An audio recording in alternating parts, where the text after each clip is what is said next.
Makes you think that I'm an answer if you ain't mine. Even if you call me Okay, so as I was saying before, Willow got removed from the Disney Plus platform, right? And you got this guy John Bickerstaff who apparently works on the. I don't even know. Like you can see, he got the rainbows. Writer on strike. He wrote for Willow, Grounded, the Romanovs. He him. You know, every time you see them damn pronouns, you are like me when it comes to Twitter. Anytime I'm having a discussion with somebody, be it negative or positive, once I see the them they pronoun, once I see any pronouns, I just exit the conversation. But anyway, so this is what he had to say about being removed from Disney Plus. He goes, they gave us 6 months, not even. This business has become absolutely cruel.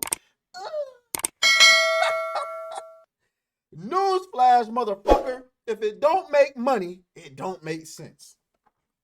Let's compart. Man, look at me doxing myself. Let's compartmentalize this a little bit, right? Your show was so garbage that Disney felt. Hold on, because I gotta make sure y'all see this. Your show. Your show was so garbage. Shut up, Hip. I just saw it. It was so garbage that Disney viewed that it was more profitable off the platform than on it. You know how terrible your show has to be for that to be the case? Like, yo, we're making less money with the show on our platform. Just take it off. Y'all think anybody gonna buy the digital media, the DVDs? Anybody gonna rent? Nope. It was garbage. He says, before you say tax write-off, these shows have already been released and so can't be a write-off. And in the case of Willow, they own the property outright. The only conclusion is that this is to get out of paying residuals. Probably a good point.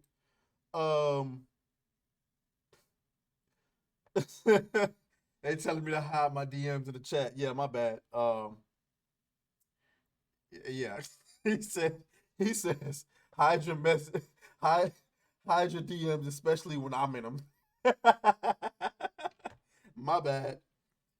But that's not. He continued because we ignored this because that was on May 18th. This was yesterday.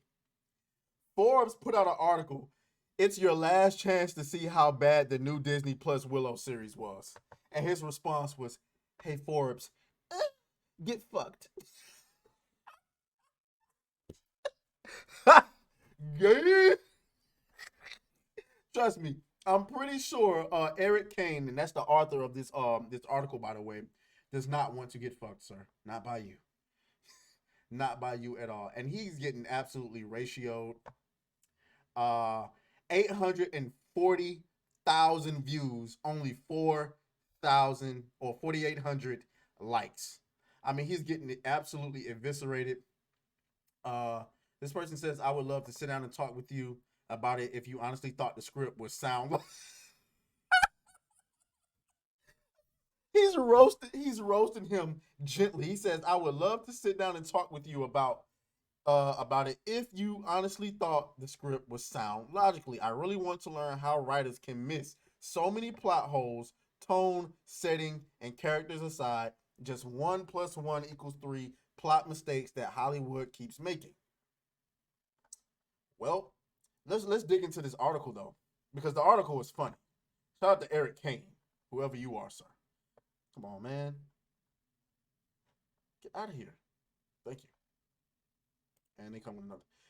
He says things aren't great over at the House of Mouse, despite having some of the most popular and profitable franchises around, from Marvel to Star Wars to the whole Disney princess thing. The company has faced major losses in recent years, thanks to, in no small part, to streaming expenses. One part of the company's strategy to cut $5.5 billion. Yeah.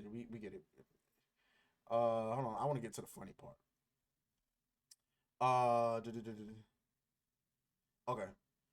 Okay, here we go. One of the shows being axed is the brand new Willow series, a live-action sequel to the 1988 Lucasfilm movie. That movie has become something of a cult classic, but never spawned any cinematic sequels until last November, when the series premiere dropped on Disney Plus.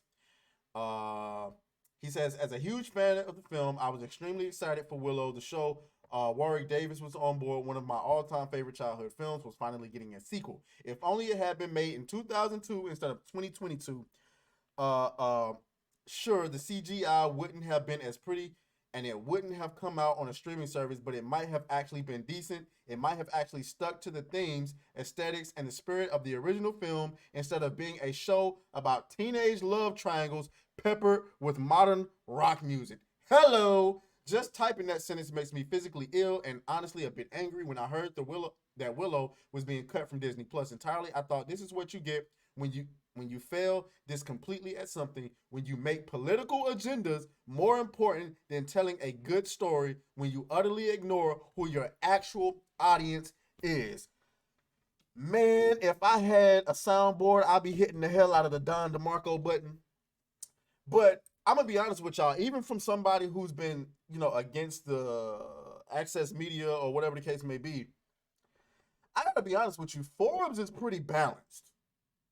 Like, yeah, do they have people that produce like ridiculous articles, but I don't have a problem with it because you get stuff like this. Eric Kane and who is it? Paul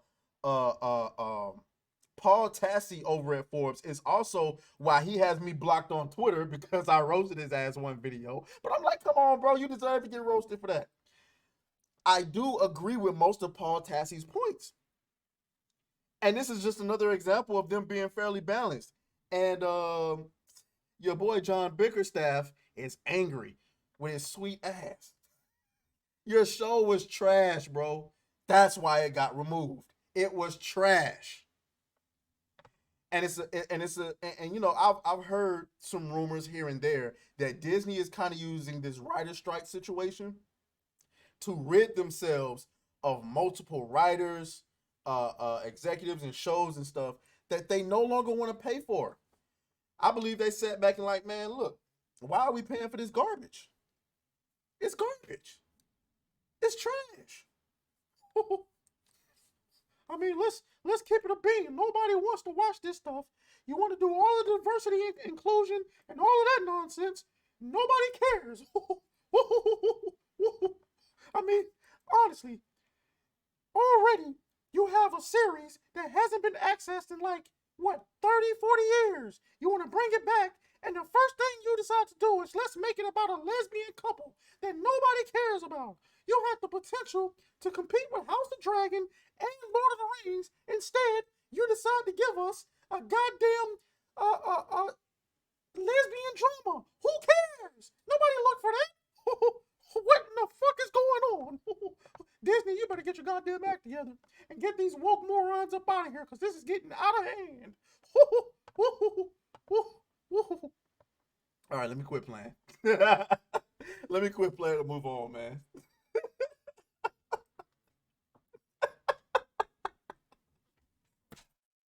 I've been having too much fun. Let me get into these. Let me get into these comments, man.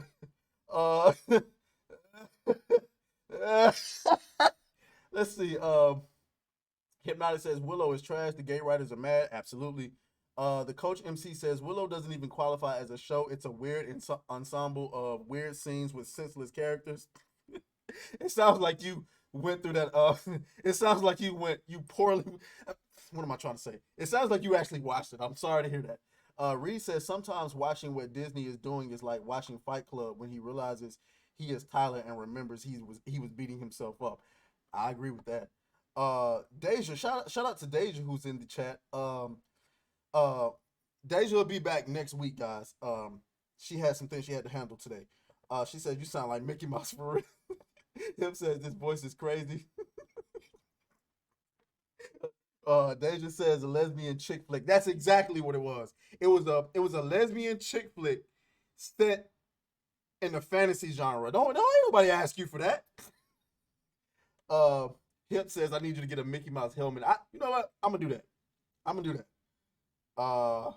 Deja says she's gonna buy me Mickey Mouse ears for the next show. Yo, if you do that, I mean, I wouldn't be mad. Yeah. I wish Hans was here. Hans loves when I do the Mickey voice. But anyway, okay, let's move on. Let's get on the black. Let's go. Hey. Beat that thing down like you started attention, my baby. You had some plans with your man, just tell him to cancel.